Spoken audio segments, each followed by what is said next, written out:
Hello, my name is Vinh Nguyen. I am here to discuss external load-based sensing of electrical current degradation in industrial robots.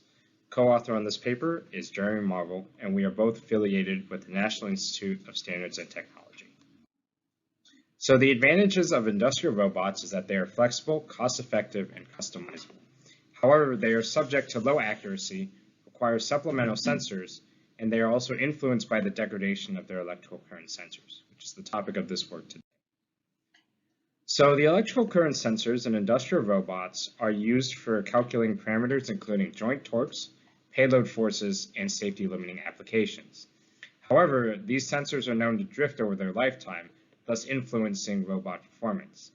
Therefore, a sensing and measurement method must be developed to quantify degradation of electrical current sensors.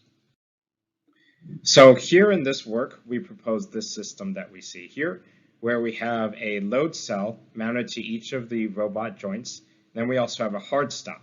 And as the robot parks into a position and then rotates the joints in the hard stop into the load cell will then read a certain predetermined threshold, and we record the electrical current at that time. Here is the communication architecture where the load cell is attached to an analog to digital converter, and then the information is output onto an I2C bus and then logged by a computer via serial communication. So the process flow looks like what we see here, where we first have the initial state qualification, where let's say we have a fresh new robot, and we do this procedure to capture the electrical current sensors and their readings for a new robot. Then we conduct a set of operations. Here we have a start and end point. And then after a certain amount of operations, we then park the robot back to its original position in initial state qualification, and then compare and see the current measurements as before. And then we compare the verification with the initial qualification measurements to determine if the current sensors have degraded. In this work, we use the data from the initial state qualification to define upper control limits and lower control limits for univariate control charts.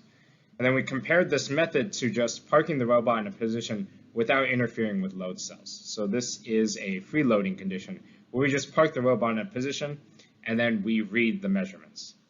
And then that's it. And what we see here on the data on the right is that the load-based sensor system was shown to be less susceptible to false alarms and detect unacceptable drift faster than free loading conditions.